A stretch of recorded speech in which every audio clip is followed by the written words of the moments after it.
حضرت غوث پاک رضی اللہ تعالیٰ عنہ طالب علموں کو سبق پڑھا رہے تھے، تو سبق پڑھاتے پڑھاتے نا ہاتھ آگے بڑھایا تو اچانک ہاتھ واپس آیا تو گیلا ہو گیا تھا سارا۔ تو تھوڑی دیر کے بعد ہی بندے پہنچ گئے، انہوں نے آ کے یا غوث کے نعرے بھی لگائے، وہ مچلے بھی، وہ روئے بھی، وہ قدم بھی چومے، اپنے مقدر پہ ناز بھی کیا۔ شکر ہے اللہ کا، اللہ نے ہمیں آپ کا غلام بنایا، شکر ہے۔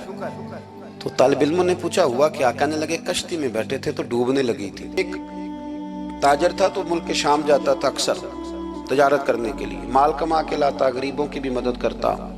تاجر شیخ حماد کے پاس گیا، کہنے لگا میرے لیے دعا کر دے، میں جا رہا ہوں سفر کے لیے۔ تو انہوں نے کہا میں صبح بتاؤں گا۔ استخارہ کیا صبح، کہنے لگے نہ جانا، تیرا مال بھی لٹ جائے گا اور تو قتل بھی ہو جائے گا۔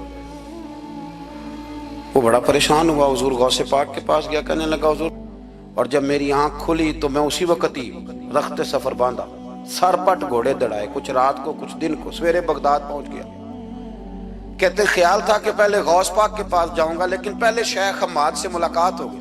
نبی پاک صلی اللہ علیہ وسلم نے فرمایا اگر تم چاہتے ہو رزق بھی بڑھ جائے، عمر بھی لمبی ہو جائے، ایک آدھ بات حضور غوث پاک کی عرض کرتا ہوں۔ حضور غوث پاک رضی اللہ تعالیٰ عنہ نے نا نبی پاک صلی اللہ علیہ وسلم کی اتباع میں وقت گزارا ہے۔ کچھ بندے اللہ کے بڑے خاص ہوتے ہیں۔ حضور غوث پاک رضی اللہ تعالیٰ عنہ کو اللہ نے اعزاز عطا فرمایا، شان عطا فرمائی کہ غوث اعظم درمیان اولیاء، جو محمد درمیان انبیاء۔ اس طرح نبیوں میں رسول کریم کا مقام ہے نا، اس طرح ولیوں میں غوث پاک جیلانی کا مقام ہے۔ حضور غوث پاک رضی اللہ تعالیٰ عنہ کو اللہ نے کئی اعزازات دیے۔ سب سے بڑی بات یہ کہ اللہ نے انہیں کرامات عطا کی۔ کرامت دین کا پورا ایک حصہ ہے۔ ہمارے یہاں نا لوگ کہتے ہیں اخلاق بیان کریں جی، وہ کہتے کیا تھے؟ کرامت کیا ہوتی؟ بھئی کرامت تو قرآن پاک نے بیان فرمائی۔ آصف بن برخیہ جناب بلقیس کا ملکہ بلقیس کا تخت لائے تھے، یہ اللہ نے کیوں آیت نازل کی قرآن پاک میں؟ وہ قصہ کہانی ہے کہ وہ جی تخت لائیں، یہ کیوں بیان کی؟ اور تخت آیا کس طرح آیا؟ انہوں نے کہا کہ آنکھ جھپکنے سے پہلے آ جائے گا، پھر آیا کہ نہیں آیا؟ ان سے پوچھا یہ کیسے آیا؟ کہنے لگے ھذا من فضل ربی۔ او سنگیو، صرف حضرت سلیمان علیہ السلام کا امتی تخت لا سکتا ہے، نبی پاک کا غلام نہیں لا سکتا؟ یار آپ نے کرامت کا انکار کر کے اپنے آپ کو کمزور کر لیے۔ اور نہیں جی نہیں، یہ کیسے ہو؟ کیا مطلب ہے اس کا؟ آپ سورہ نمل روز پڑھے اور جناب سلیمان علیہ السلام کے امتی کی شان بیان کرے کہ وہ آنکھ جھپکنے سے پہلے 80 گز اونچا، 80 گز چوڑا، 80 من وزنی تخت آنکھ جھپکنے سے پہلے لے آئے۔ کسی بندے کا ایمان خراب نہیں ہوتا۔ اور میرے غوث پاک جیلانی، یہ وہ بندے ہیں جن کے بارے میں نبی پاک نے فرمایا کہ میری امت کے علماء بنی اسرائیل کے نبیوں کی طرح ہیں، امتیوں کی طرح نہیں۔ کن کی طرح؟ نبیوں کی طرح، نبیوں کی طرح۔ حضرت غوث پاک رضی اللہ تعالیٰ عنہ ہم کو ملانگ لوگ نہیں ہیں، الحمدللہ تعالیٰ ہم تو غوث پاک کی کرامت بھی مانتے ہیں، پر قرآن و سنت کی اینک لگا کے مانتے ہیں۔ یہ میری بات سمجھ لیں۔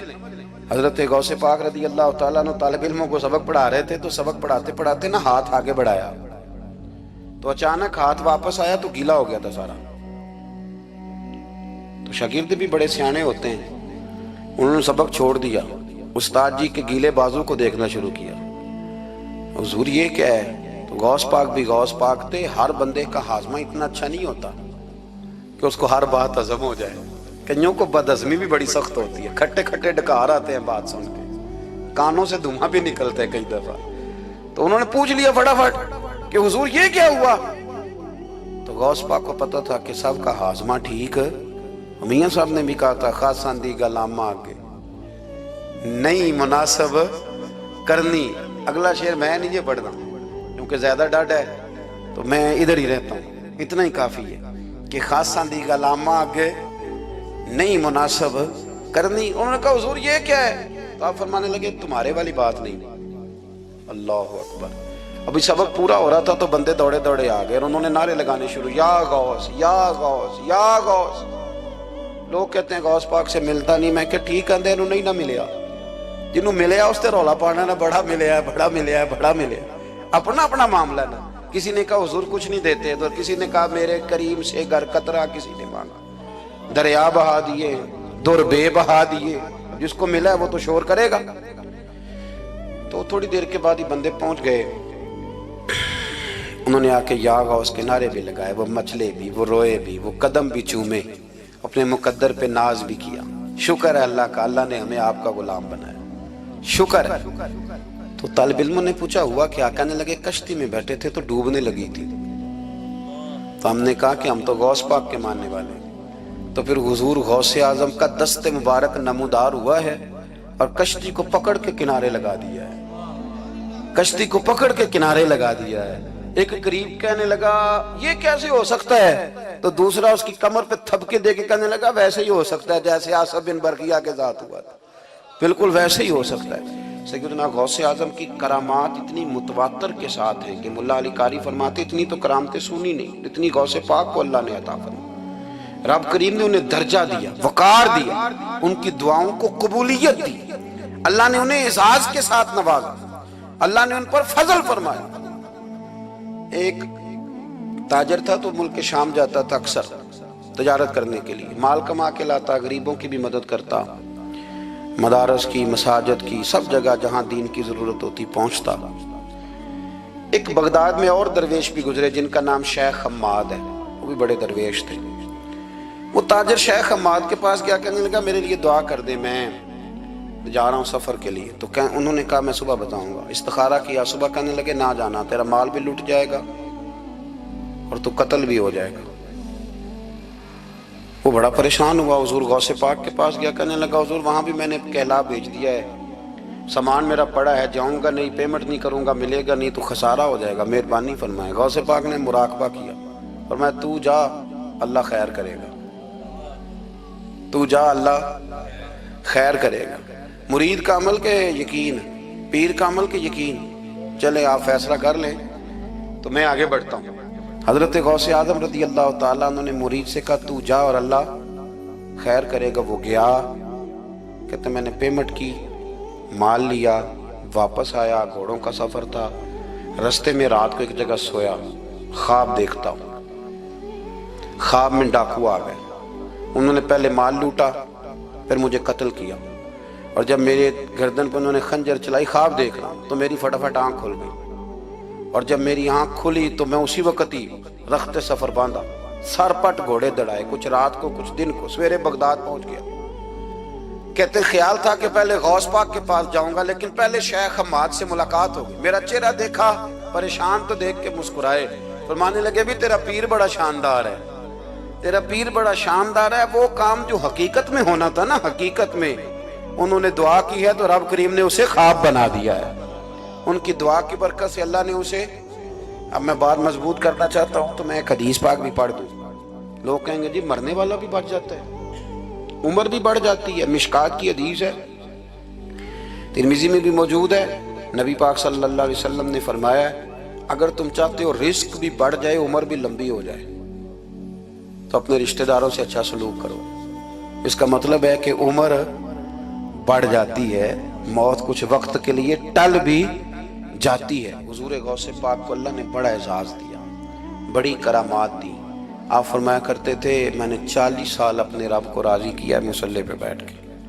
تو میرے مالک نے پھر پوچھا ہے کہ عبد القادر کچھ مانگ لے، کوئی بات کر لے، تو سیدنا غوث اعظم رضی اللہ تعالیٰ عنہ فرماتے ہیں کہ میں نے پھر اپنے رب کریم کی بارگاہ میں عرض کیا مالک جو قیامت تک مجھ سے محبت کرے، فضل کرنا اسے بغیر توبہ کے موت نہ دینا۔ تو میرے رب نے میری اس دعا کو شرف قبولیت عطا فرمایا کہ جو مجھ سے پیار کرے گا، میرا نام لے گا، وہ بغیر توبہ کے نہیں مرے گا۔ جنات بھی آپ کی بارگاہ میں حاضر ہوتے، آپ کو شیخ بحر و بر کہا جاتا ہے۔ جب آپ نے منبر پر بیٹھ کر یہ اعلان فرمایا نا کہ میرا یہ قدم ہر ولی کی گردن پر ہے، تو خراسان کے جنگلوں میں معین الملت والدین عطائے رسول ہند الولی خواجہ معین الدین اجمیری موجود تھے، تو وہاں اعلان کرنے لگے، کہنے لگے غوث پاک صرف گردن پہ کیوں، آپ میری آنکھوں پہ بھی قدم رکھیں، میرے سر پہ بھی قدم رکھیں۔ اللہ نے ان اولیاء کو بڑا اعزاز دیا، انہیں اللہ نے بڑی شان دی۔ اپنی نسبت اللہ کے بندوں سے مضبوط رکھیں۔ ضروری نہیں کہ آپ کسی جگہ مرید ہی ہوں گے تو آپ کی نسبت مضبوط ہوگی، آپ خواجہ معین الدین سے پیار کریں، آپ حضرت بہاؤالحق نقشبند بخاری سے پیار کریں، داتا علی اجویری سے پیار کریں، آپ غوث پاک جیلانی سے، آپ اللہ کے نیک بندوں سے محبت کریں، ان کا تذکرہ سنیں۔ اب تو پوری مہم چلی ہوئی ہے اللہ کے بندوں کے خلاف، لوگوں نے ایسا وار چلایا کہ بس جی کچھ بھی نہیں جی، آپ چھوڑیں، آپ ڈائریکٹ کتاب و سنت کو پڑھیں، کوئی بھی نہیں جی، کوئی ولی نہیں۔ تو پھر وہ جو اتنی آیتیں ہیں، وہ حدیثیں، وہ سارا کچھ، اس کا مطلب ہے امت میں ولی ہوتے ہی نہیں۔ تو الا ان اولیاء اللہ لا خوف علیہم ولا هم یحزنون کا کیا معنی ہے؟ اس کا کیا مطلب؟ آپ نے تو ملیاں میٹ کر دیا، سارا پوری مہم چلی۔ اللہ کے بندوں سے پیار کریں، اور میرے نبی پاک صلی اللہ علیہ وسلم نے فرمایا جو جس سے پیار کرے گا قیامت کے دن اسی کے ساتھ اٹھایا جائے گا۔ میرے رسول کریم صلی اللہ علیہ وسلم کا کمال یہ ہے کہ رسول پاک کو کبھی اشتعال نہیں آیا، اور بھائی حضور کو کبھی اشتعال، بول کے بتائیے، اشتعال چھوڑ دو۔ ہم محتاج ہیں نبی پاک کے، ہم نے جو سیکھنا ہے اپنے نبی سے سیکھنا ہے۔ وہ اگر زندگی میں آپ نے اشتعال چھوڑ دیا، بہت سارے لوگ دانا پھینکنے آتے ہیں، وہ پھینک کے چلے جاتے ہیں، ہم پیچھے سے لڑتے رہتے ہیں۔ اگر آپ اشتعال چھوڑ جائیں، دیکھو حضور کے میلاد پر میں نے کیا بات چھیڑی ہے، بڑی ضروری سمجھی ہے تو چھیڑی ہے۔ نبی پاک کو نا اپنے دادا سے بڑا پیار ہے، بڑا، دادا سے، والد سے تو ہوتا ہی ہے، ماں سے تو ہوتا ہی، حضور کو اپنے دادا سے۔ بخاری شریف میں حدیث ہے، جناب ابو سفیان رضی اللہ تعالیٰ عنہ حدیث کے راوی ہیں، فرماتے ہیں کہ جنگ میں حضور کے ساتھ تھا فتح مکہ کے بعد، تو کافروں نے بڑا شدید حملہ سامنے سے کر دیا۔ فرماتے ہیں جب انہوں نے شدید حملہ کیا تو مسلمان تھوڑے پیچھے ہٹے، ارادہ یہ تھا کہ نئی منصوبہ بندی کے ساتھ آگے بڑھیں گے۔ کہتے ہیں میں نے نبی پاک صلی اللہ علیہ وسلم کے گھوڑے کی لگام تھامی ہوئی تھی، صحابہ پیچھے ہٹے پر حضور نہیں پیچھے ہٹے، اور آگے بڑھے۔ تو میں نے کہا یا رسول اللہ سب لوگ پیچھے ہٹ رہے ہیں، ذرا پیچھے ہٹ کے نئی حکمت عملی، نئی تازگی کے ساتھ وار کریں گے تاکہ مقابلہ کر سکے۔ تو جنگ کا موقع ہے، جنگ کا وقت ہے، اور حضور وہاں نعرہ کیا لگاتے ہیں؟ فرمایا پیچھے نہیں ہٹنا۔ کیوں؟ انا النبی لا کاذب انا ابن عبد المطلب لا کاذب، فرمایا پیچھے نہیں ہٹنا ہے۔ ایک تو اس لیے نہیں ہٹنا کہ میں نبی ہوں اور یہ بھی سچ ہے، اور اس لیے بھی پیچھے نہیں ہٹنا کہ میں کوئی معمولی آدمی نہیں، میں عبد المطلب کا پوتا ہوں۔ اب پیچھے ہٹنا، کتنی دلچسپی ہے اپنے دادا کے ساتھ، کتنا پیار ہے۔ ضروری نہیں دادا پی ایچ ڈی ہو تو پھر ہی پیار کیا جائے، یہ بھی ضروری نہیں کہ دادا کروڑ پتی ہو تو پھر بھی پیار کیا جائے، یا دادا پیر ہو، صوفی ہو، عالم ہو تو پھر ہی پیار کیا جائے۔ ماں باپ تو ماں باپ ہی ہوتے ہیں، ماں باپ تو ماں باپ ہوتے ہیں۔ مجھ سے کوئی کہے میں اپنی اماں پہ 6 جلدوں میں کتاب لکھ سکتا ہوں، میں ذمہ داری سے کہہ رہا ہوں، وضو کے ساتھ بیٹھا ہوں۔ اگر کبھی اللہ مجھے موقع دے تو میں کئی جلدوں میں اپنے والد پر کتاب لکھ سکتا ہوں۔ یہ ضروری تو نہیں کہ ماں باپ پڑھے لکھے ہوں تو پھر ہی ان پہ لکھا جا سکتا ہے۔ ماں اگر اپلے بھی تھاپتی ہو نا، اسے الف با تا سا نہ بھی دیکھ کے پڑھنا آتا ہو تو بیٹے سے پیار کتنا کرنا ہے یہ اسے آتا ہوتا ہے، یہ اللہ اسے دیکھ کے بھیجتا ہے۔ اس کے لیے کسی پی ایچ ڈی کی ضرورت یہ اسے پتا ہوتا ہے، یہ اللہ تعالیٰ اس کے سینے میں پہلے اتارتا ہے۔ نبی پاک صلی اللہ علیہ وسلم کو بڑا پیار ہے۔ انا ابن عبد المطلب، میں کوئی معمولی آدمی نہیں، میں عبد المطلب کا پوتا ہوں۔ یہ جنگوں میں حضور اعلان کرتے۔ اب دوسری کتاب دیکھی الوفا شریف میں اور شفا شریف میں حدیث ہے، حضرت عمر فاروق راوی ہیں، فرماتے میں کھڑا تھا، یہودیوں کا ایک بہت بڑا عالم ہے، زید بن دسنا اس کا نام ہے، حضرت بلال حبشی رضی اللہ تعالیٰ عنہ فرماتے ہیں کہ جب کہیں ضرورت پڑتی تھی تو ہم لوگوں سے قرضہ لیتے تھے۔ وہ ایک دن مجھے کہنے لگا مجھ سے قرضہ لے لیا کرو، میرے پاس پیسے پڑے ہوتے ہیں۔ میں نے اس سے قرضہ لے لیا نبی پاک صلی اللہ علیہ وسلم کے مہمانوں کے لیے، کیونکہ میری ذمہ داری تھی مہمانوں کی دیکھ بھال۔